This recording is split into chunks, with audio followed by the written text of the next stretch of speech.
So I'll go back to the first one. Hi everyone, and welcome to our fourth webinar in the Beyond Carceral Feminism series. We've talked about before how we started doing this as an offshoot from our event last year on challenging white feminism, and this webinar is going to focus on why we don't support arguments and the push for hate crime legislation in Ireland. And this is from our perspective as Merge and as an individual as well, why we don't support it. And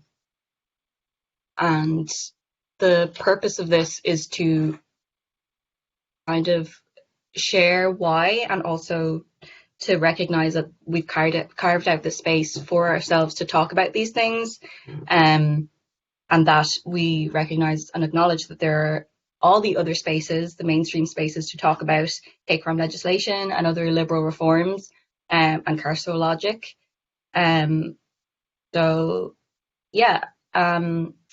Before I start going into talking about the core definitions and whatnot, I just want to go through the virtual discussion agreements quickly, just so people have that in mind. I think we go through it. I think some facilitators will go through it again, but it's just to remind people that what is said here stays here in the breakout sessions, but what is learned here leaves here, and that we grow and share our learning, and that this is a space of co-creation and caring, shared responsibility. Self-care means taking responsibility for our own needs. So if you need to leave, that's fine. And we also recognize that this is a space of learning, but we should try and make it as safe as possible for the most marginalized voices. And if you feel discomfort, think if it's because of a challenging idea. Is it a learning opportunity, or is it oppressive? And solidarity can come in the form of listening and speaking. So avoid interrupting and recognize the power dynamics in a group. Are you taking a lot of time and space, and should you, in the breakout sessions? Be respectful and be open to disagreement. Practice accountability. Think of the difference between impact versus intention. Be open to what you don't know. Avoid judgment and generalization. Speak from the I. Ask rather than assume. So that, for example, gender pronouns. Avoid jargon or acronyms. Ask someone to clarify if they mess up. And in terms of virtual etiquette, I just remind people again to raise the hand physically, or you can use the raise hand function if you want to speak. Otherwise, mute your microphone or wear headphones to avoid feedback sounds. If we stray from the discussion questions as well, we can put that discussion on hold in the parking lot, and we can revisit that issue at the end if we have time, or we can talk about it with the person individually. And if it's an issue that warrants further discussion, we can raise it in the next discussion group. With those things in mind, I'm going to go into the core definitions and assumptions that kind of ground our understanding and reading of the text. I think we had 6 or 7 core texts, and for each webinar, we kind of have like the core texts or materials to go through, and then we have additional resources. And all the webinars up to now have been recorded as well. So I would really recommend people going through them, because it really builds up on our understanding. And I think it's always worth repeating and listening to these things so that it's normal for us, because we've been so used to listening to carceral and kind of criminal solutions to things and policing. So these are the core definitions and assumptions that ground our understanding of everything in abolition. So the prison industrial complex, or the PIC, as defined by Critical Resistance, is overlapping interests of government and industry that use surveillance, policing, and imprisonment as solutions to economic, social, and political problems. PIC helps and maintains the authority of people who get their power through racial, economic, and other privileges. There are many ways this power is collected and maintained through the PIC, including creating mass media images that keep alive stereotypes of people of colour, poor people, queer people, immigrants, youth, and other oppressed communities as criminal, delinquent, or deviant. This power is also maintained by earning huge profits for private companies that deal with prisons, police forces, helping earn political gains for tough-on-crime politicians, increasing the influence of prison guard and police unions, and eliminating social and political dissent by oppressed communities that make demands for self-determination and reorganization of power. And as I said, this comes from Critical Resistance, who've done a lot of work in this area. The next definition that grounds our understanding is the notion of racial capitalism and racism. Capital is developed, organized, and expanded in racial directions and ideologies. Racial capitalism requires us to recognize that capitalism is racial capitalism, and that when capital is accumulated, it can only be accumulated by producing and moving through relations of severe inequality between racial groups. You can't have one without the other. And this was an idea that was really integral to Robinson's work in Black Marxism. And the ideologies that he talks about that uphold it is white supremacy, colonialism, incarceration, migrant exploitation, and more covertly, liberal ideologies. So it's explicitly, we understand it as white supremacy, colonialism, all those things, but liberal ideologies and neoliberal ideologies also uphold racial capitalism. And in terms of racism, as defined by Ruth Wilson Gilmore, we understand this in this context as the state-sanctioned and or extra-legal production and exploitation of group-differentiated vulnerability to premature death. It's quite short and succinct, but there's a lot in that, and it's basically talking about people's proximity to death. And I think especially in terms of abolition, that is a really important definition for racism. And when we think about how racial groups are affected in that sense. The next definition is carceral feminism, as defined by Victoria law. Carceral feminism ignores the ways in which race, class, gender identity, and immigration status leave certain people of marginalized genders more vulnerable to violence and greater criminalization, often places these same people at risk of state violence. Carceral feminism also abets the growth of the state's worst functions while obscuring the shrinking of its best. At the same time, it conveniently ignores anti-violence efforts organized by those who have always known that criminalized responses pose further threats rather than promises of safety. And I think the reason why we grounded this series in carceral feminism is because a lot of the responses, a lot of the liberal white feminist responses to hate crimes or issues in general, anti-violence movements, even before that, a lot of it the response has been criminalization, and this critique is to counter that and to remind people that actually criminalization is more dangerous and is a threat rather than the solution that we think it is, which brings us to abolition, again as defined by Critical Resistance.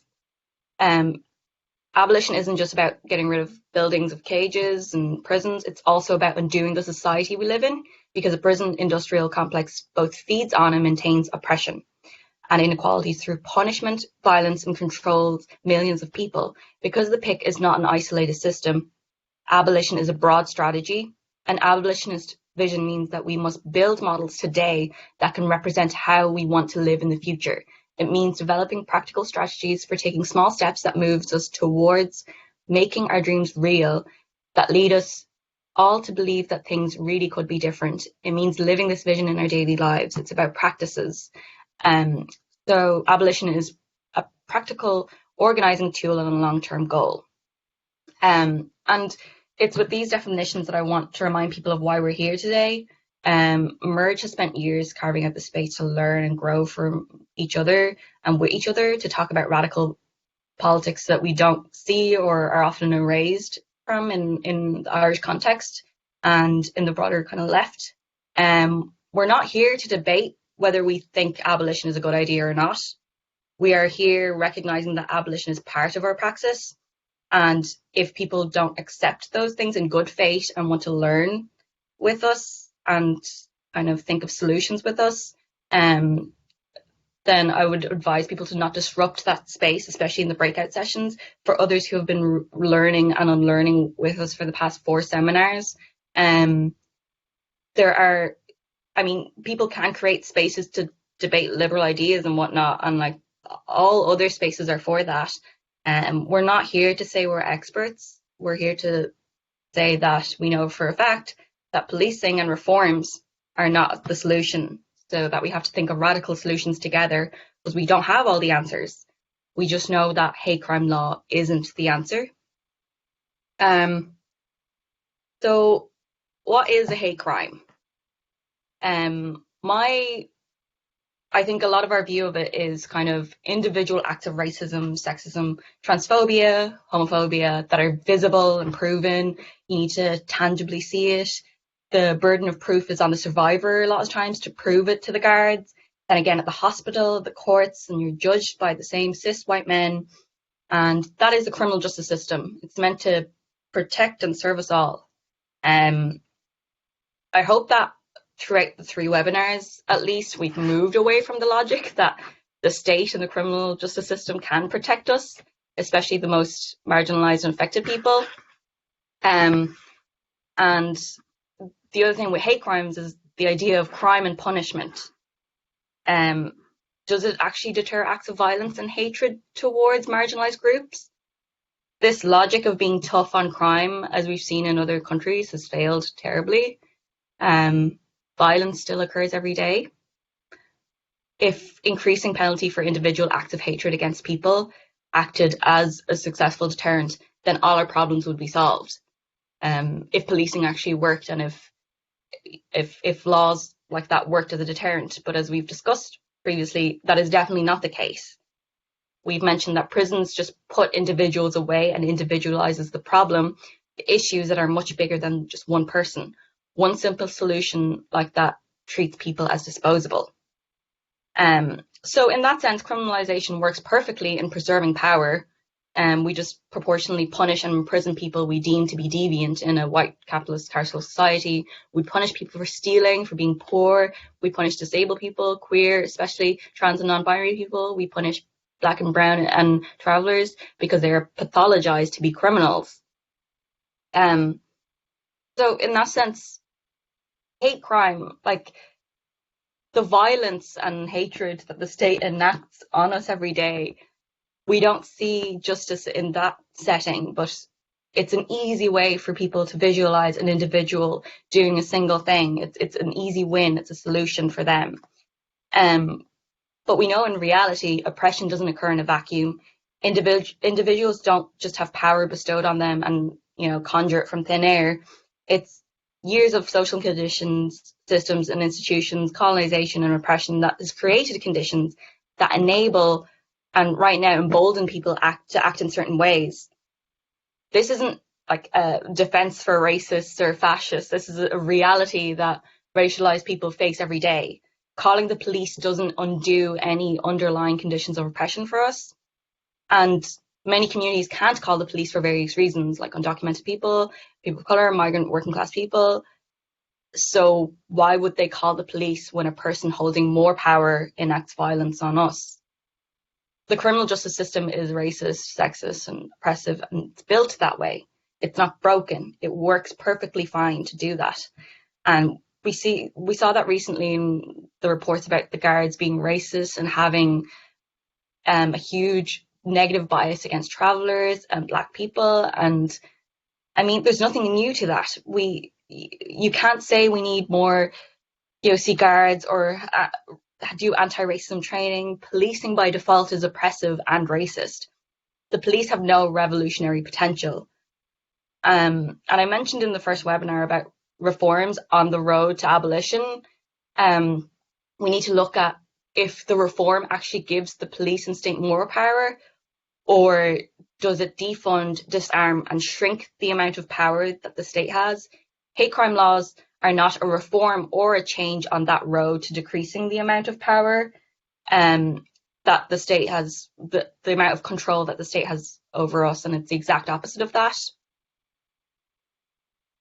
So the calls for these hate crime laws are not coming from grassroots working class, neurodiverse, disabled, racialized queer people. They are coming from a very carceral mindset from well-meaning people. And we all have that carceral mindset. That's why I like the saying of, kill the cop in your head. It's in Ireland, it's NGOs led predominantly by settled white people who are dictating what a win looks like for people of color. It is really paternalistic and ultimately seriously damaging to the most marginalized folks. But if racism didn't exist, these NGOs, consisting mainly of settled white people, would be out of jobs. So for them, focusing on hate crime laws is an easy win for them to continue getting funding. That's a box ticked.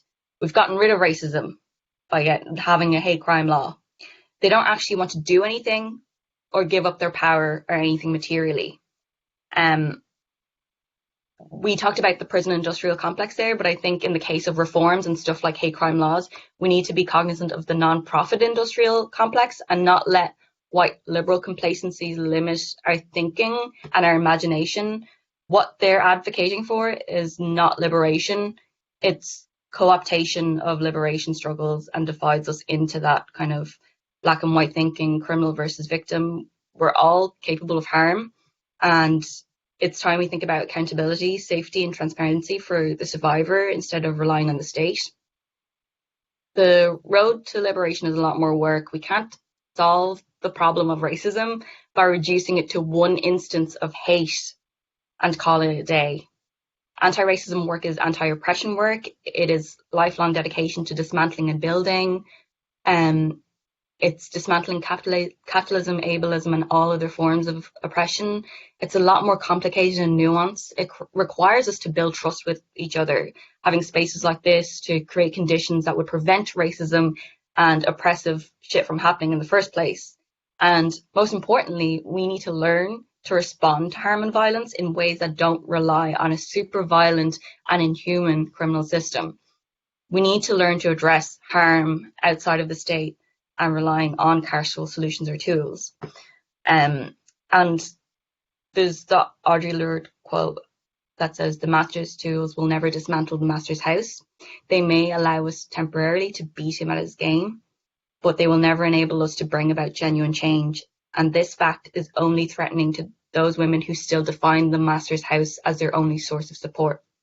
And we talk about this in our anti-racism training a lot, how we all collude and we all perpetrate the cycle of oppression by colluding with the state and all the oppressive systems by buying in or letting liberals co-opt radical thinking. Our only path to liberation is to keep imagining and acting outside of the state, and to learn to think for ourselves in order to support each other and keep each other safe. And I think as well the idea of the master's tools is really important as well. That her critique of the liberal white women who are using the same tools, it's a distraction as well. It's a distraction and a way to divide movements toward genuine change. And so there's nothing new about this. It's always been there, the radical thought and theory and the tools. We just need to not be limited by what we think is normal and the way things are, and that's the way it is, and we can't be limited by that. And I think, so we're on to the first breakout session, and I'd ask people to remember again why we're here. Facilitators will be in each group to ensure that we stay on track and remember the discussion agreement.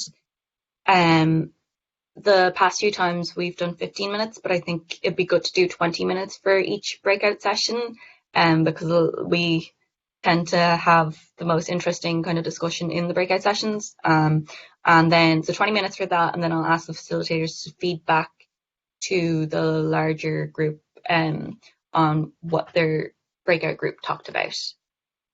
So, Albert, if you don't mind stopping the recording now.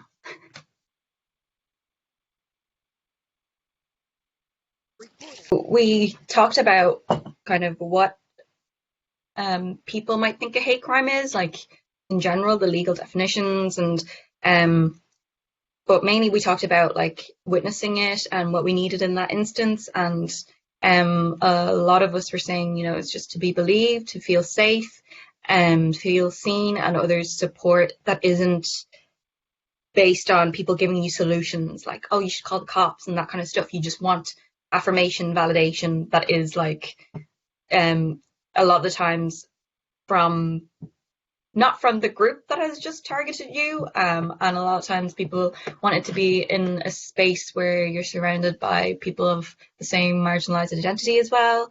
And we talked about what people need in that instance, and I think a lot of us don't know how to de-escalate, because it's really hard to respond to violence, and we haven't been taught like how to intervene in instances of harm, and there's kind of a tendency for people to not want to intervene as well, or don't know how to. We also talked about the language of using hate crime, and Emily was saying how instead of saying hate crime, we could talk about targeted harm, as an extension of racism and other forms of oppression instead of hate crime, because again, it's based on visible marginalized identity. And we also talked about the importance of creating community and having a physical network, being able to create resources for each other. And we talked about how hate crime legislation and reporting hate crimes or targeted harm, a lot of the times it doesn't lead to any solutions. It's just more data for the NGOs or well-meaning people to have data to fund whatever their campaign is, and usually it's for hate crime legislation. It's to keep them in their jobs, and it doesn't really do anything that we've listed out, like to be believed or having a space, community, resources, anything like that. It doesn't go towards that, and nothing ever happens. And a lot of us have actually used those reporting tools before that aren't supposed to be like, you know, reporting to the guards. It's just an online form and like the iReport thing, and it's led to nothing. And it's important to think about, especially for our next breakout session, that what the repercussions of having a hate crime law would be. A lot of the times it means harsher sentences on top of whatever harm you've enacted. And its logic is that it's punitive, so it'll deter people. But what we know is that having a hate crime law means giving the guards and the state more power. And just like with other laws we've seen, like even with COVID laws, it's very vague, and it's purposefully vague so that it's like at the discretion of the guards. It's not going to help us because we already know that the function of the state and the guards is protecting property, and it's racist in its foundation. And it's the definition of hate crime is going to be whatever they see fit, and perpetuate oppressive structures. So for the next breakout session, we'll spend 20 minutes in our groups talking about these questions. Does imprisoning individuals meet survivor needs? What are the potential consequences of increased policing in marginalized communities? And how do marginalized communities respond to individual acts without calling the police? Consider why communities cannot call the police or rely on the state.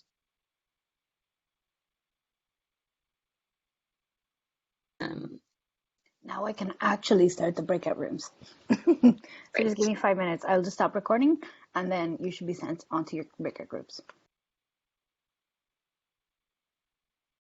So for breakout session 2, could I ask the facilitators to kind of feedback on what each group talked about?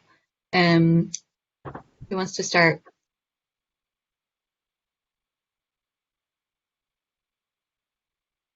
I'll start. I'm gonna ask. Okay. So our group was really good. We started off talking kind of about like not so much about what the survivor needs, but sort of like what prisons do. Like, do they work? And the idea of prisons as like penitentiaries where you're penitent, or corrections where you get rehabilitated or whatever, and how that actually doesn't happen. So if the people who were, doing harm just are meeting up with other people who are doing harm, and then it just reinforces um, this cycle of harm and doesn't actually do anything for the survivor. We talked about like, the things that survivors need are to be listened to be believed, to have support. But then we also talked about how a lot of times survivors want punishment, right? And it's not because they are like bloodthirsty or something. It's just that that's what we've been told justice is. And so, yeah, it's so like trying to figure out what we actually need is sometimes really hard because we have an idea that what we need is this thing, but we haven't really interrogated, does that actually help us? And then we talked a lot about kind of like, model minority, sort of like, when we end up calling, like which communities end up calling for hate crime legislation and why. And this myth that, well, Irish cops are like, they're not as bad as other police forces. And so maybe that kind of reinforces this idea of like, well, we could call them because maybe they're not as bad as like the police that I know from like where I'm from or whatever. And then we kind of ended it with a conversation about representation and how useful representation is if it's representation in a state system. And then we briefly touched on transformative justice as we were booted out of the breakout session. That's it. That's great. I think especially talking about like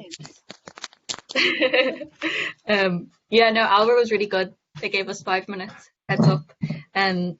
I think the idea of like the myth of Irish guards not being as bad is just so ingrained as well in the Irish society.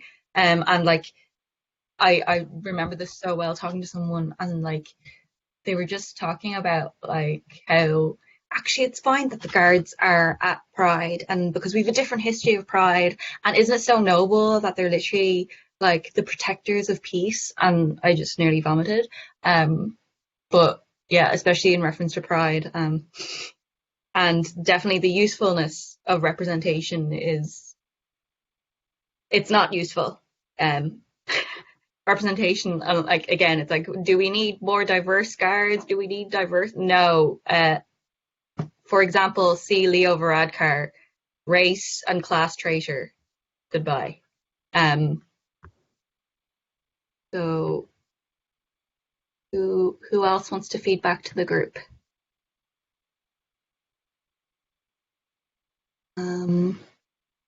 Kate, Rowe.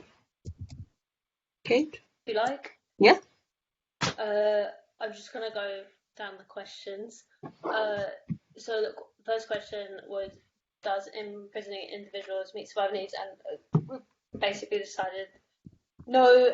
Prisons are to punish and like remove people from society, like hide the problems away. The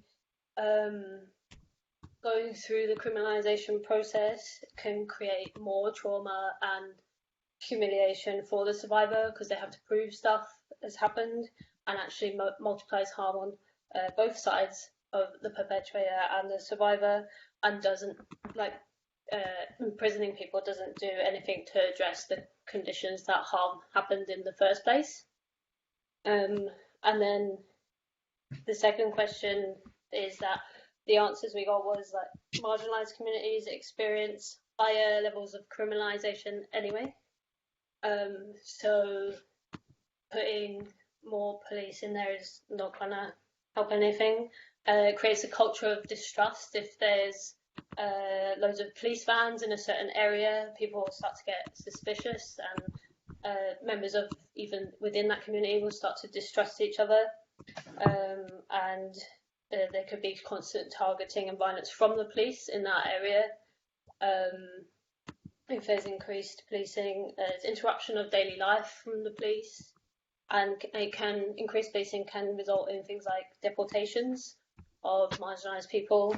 And that's sort of almost a similar way to like putting people in prison, like takes the problems away, doesn't address the actual conditions.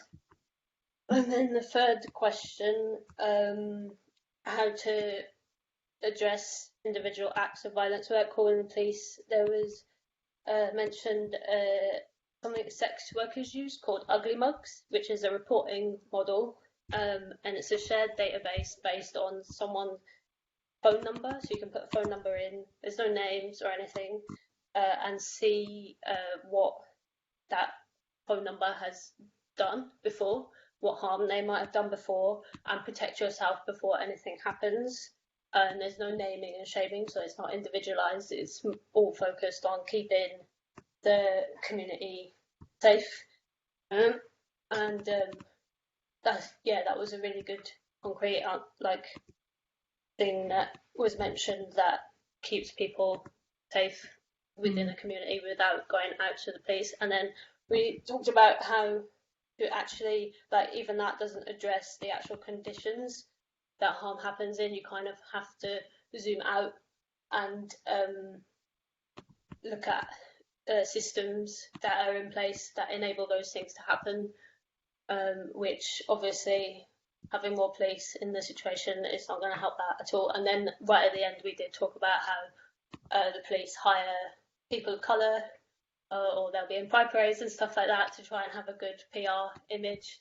Actually, maybe they do that to try and increase surveillance as well within communities of colour or other marginalised communities, and actually that creates further distrust as well.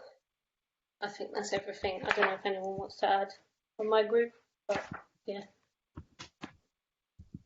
No, that's brilliant, and definitely the idea of representation and that person will surveil and police that group really well then. Yeah. Christina, you want to talk about our group? Yeah. I didn't make any notes, so if I miss anything out, feel free to add. So we all agreed that imprisoning individuals doesn't meet survivor needs, and it went back to the first conversation we had where everyone brought up things like what a survivor needs are things like a safe space and support and community, and imprisoning someone doesn't do any of those things. We could understand why people found immediate satisfaction in someone being punished for a harm that was done on them, but on the long term, or if you take a close look at it, it doesn't actually solve the issue. The bottom line is, I think. And then, of course, the potential consequences of increasing policing is more violence being done on the marginalized communities, and we were talking about how marginalized people aren't a single thing, or they can't choose what they can be at the intersection of different things that make them marginalized, and they can't choose to be an isolated thing at a given point. You can't choose to just be queer if you're a person of color, or you're both things at any given time. And we talked a bit about the misogyny laws in the UK and how those might seem like a good idea for a certain privileged group of people, but it probably doesn't serve, it doesn't serve women of color, or queer women or trans women. And then we talked a bit about how to respond, and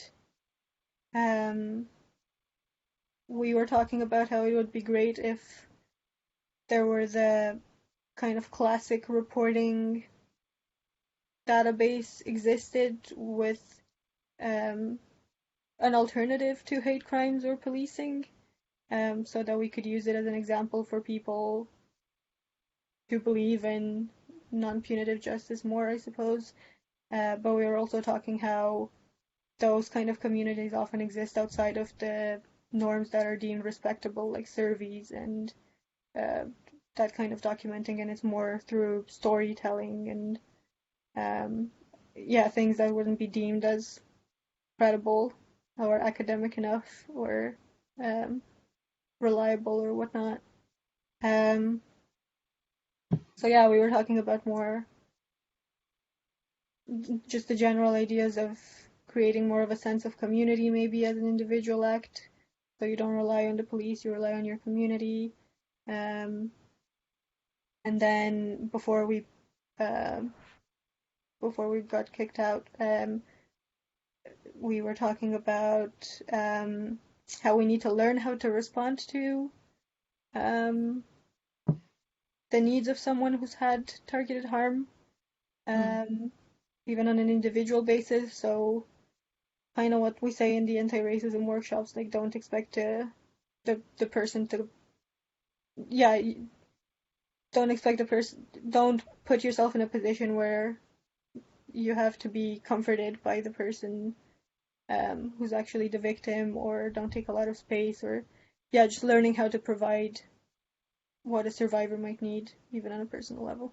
I think that was it. It's just from what I can remember. I didn't take coherent notes. I'm sorry. No, that's brilliant. No, it's like just off the top of your head, like what were the main points, kind of thing. Yeah, that's perfect. Was that Rowe? Yeah, I can go next. Cool, perfect. So for the first question, the general gist or the general like consensus that we reached was that like imprisoning individuals doesn't prevent these like instances of harm from happening again to another person, and like kind of just talked about how it gets rid of like symptoms but not the underlying cause.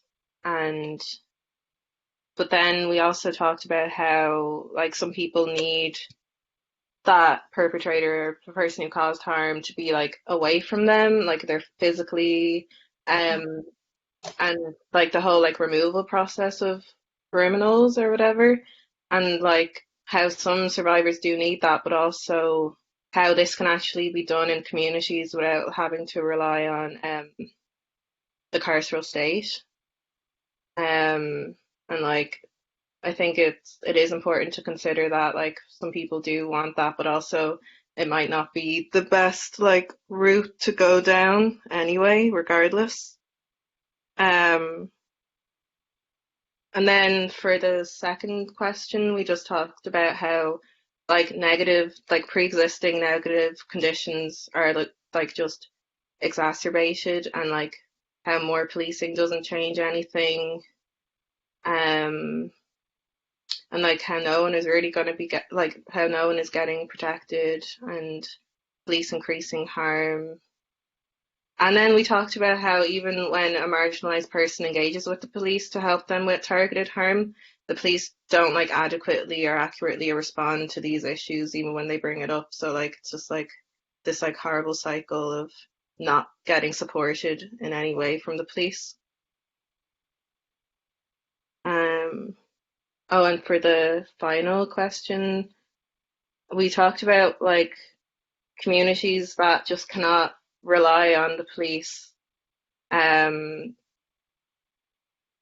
how, like why, like we kind of can learn from like undocumented people, sex workers, and like political activists, as they can't rely on the police because it just like further criminalizes these like already criminalized groups. And then like we talked about like another way for marginalized communities to respond to individual acts without calling the police is for like safe spaces to emerge, like building security and trust amongst like people within our marginalized communities. And then someone gave an example of a sex worker using pepper spray, and that was like used against her because the police was thought that because it's illegal to have pepper spray, that she was just like trying to protect herself, and like the police call themselves protectors, but like they're actually not doing that at all because it's about control. It's not about safety. Yeah, pretty much it.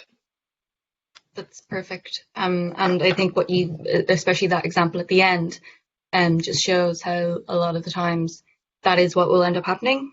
That whatever happens, the police are defaulting to power because they are the tool of the state, and they will use and weaponize that against you, even if you're protecting yourself because of your identity. And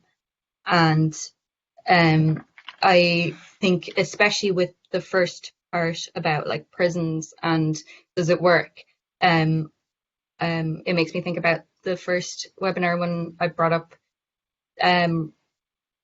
Ruth Gilmore's definition of organized abandonment, and how pockets of people are already marginalized and abandoned by the state and everyone and society, and prisons are another facet of that, of like further like making sure that they won't have a chance of healing, and that for the survivor, like they've been taught that this is what justice is, and this is what punishment is, what justice is. So but it doesn't actually prevent it from happening in the future. And the other thing is how the hate crime laws would, in fact, criminalize people further, and also it reinforces that false dichotomy of like the two static identities of that person is aggressor, that person is survivor, which again we're trying to get rid of that idea and remind ourselves that we're all capable of harming.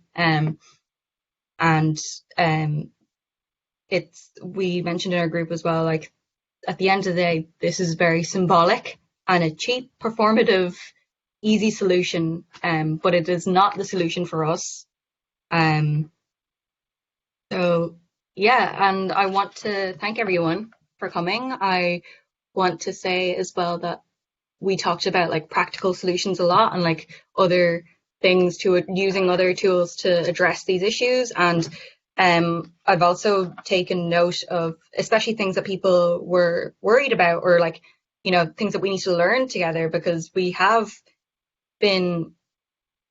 been conditioned to think that, these are normal responses. So we don't know how to de-escalate and how to disrupt, or even when to do it sometimes. And, because we have all these fears and doubts about things, or even the language we use. So I think for the next few webinars, we're hopefully going to focus on the Creative Interventions Toolkit, which is a really big, I think like 300 or 500 pages of toolkit stuff, of like practical stories of people in situations and how they dealt with them, and like things we can do.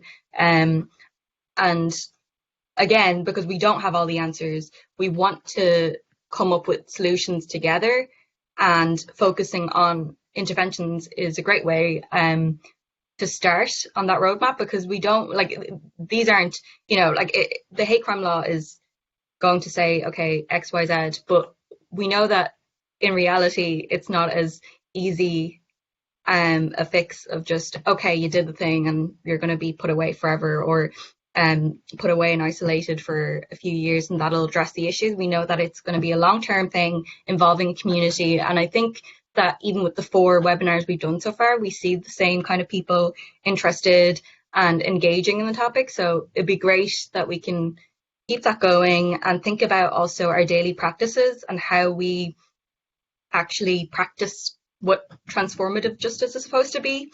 And yeah, like hopefully we can work towards that.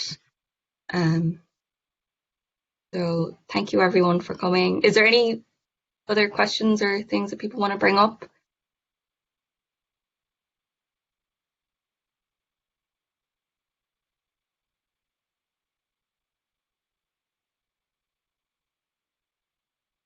Thank you, Nicole, and thank you, Albert, and everyone Thank you. for this. And everyone for participating. It was really, really good. Thank you for staying, everyone, for even with the technical difficulties and everything.